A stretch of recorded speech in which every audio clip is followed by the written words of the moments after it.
A month ago, when an initial gauge of first quarter economic growth came in surprisingly weak, many policymakers and economists expected the bad news to prove fleeting.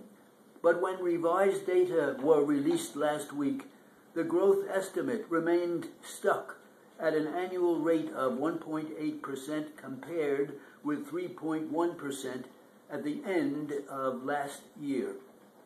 More troubling in the latest figures, consumer spending, the largest component of the economy, was especially slow.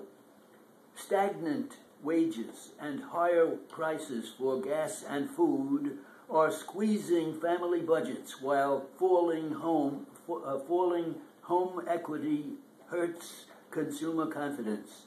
That suggests more bad news to come. When consumers are constrained, so is hiring, because without customers, employers are hard-pressed to retain workers or make new hires.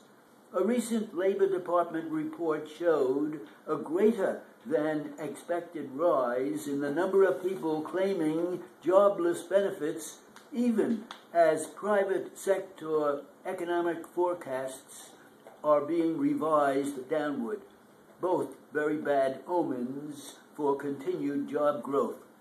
Republican lawmakers have responded to renewed signs of weakness with a jobs plan that prescribes more of the same fixes that Republicans always recommend, no matter the problems, mainly high-end tax cuts, deregulation, more domestic oil drilling, and federal spending cuts.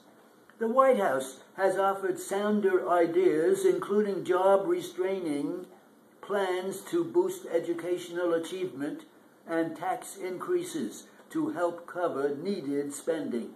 But its economic team is mainly focused on negotiations to raise the debt limit, presumably parrying Republican demands for deep spending cuts that could weaken the economy further, while still reaching an agreement on the necessary increase. The grim numbers tell an unbelievable story. The economy is not growing nearly fast enough to dent unemployment. Unfortunately, no one in Washington is rushing policies to promote stronger growth. The sinkholes in the economy should be obvious. More prominently, the housing market is still awful, and state and local government budgets are still a mess. Conditions apparently have to get worse before deficit-obsessed policy makers will be ready to address them, including with bolstered foreclosure relief and more fiscal aid to states. More delay would only imperil the recovery, such as it is. And without a strong recovery, it will be even harder to repair the budget.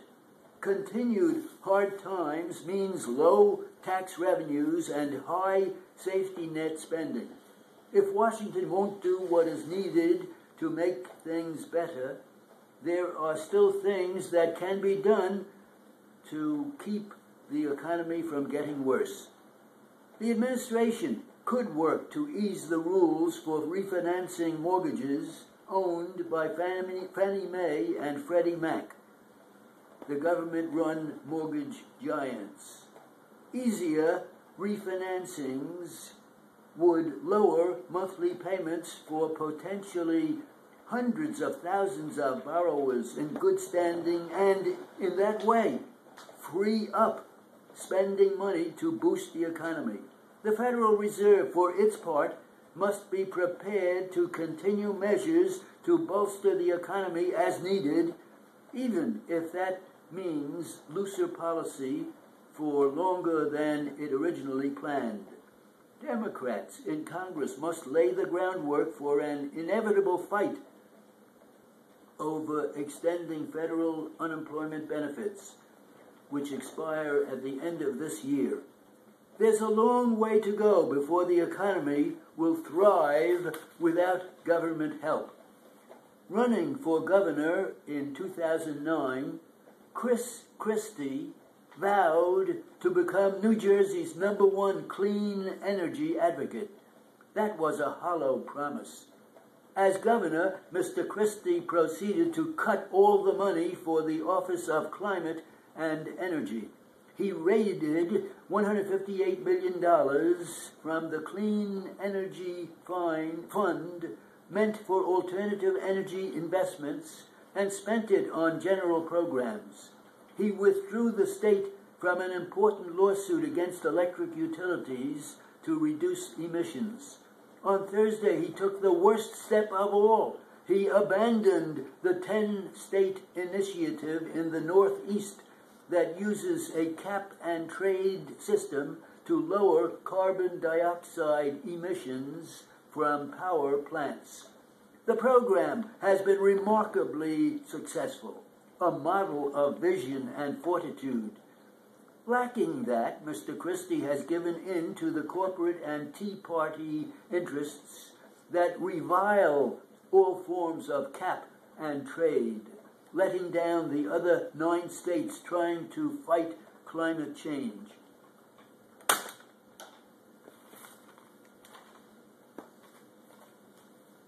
$120.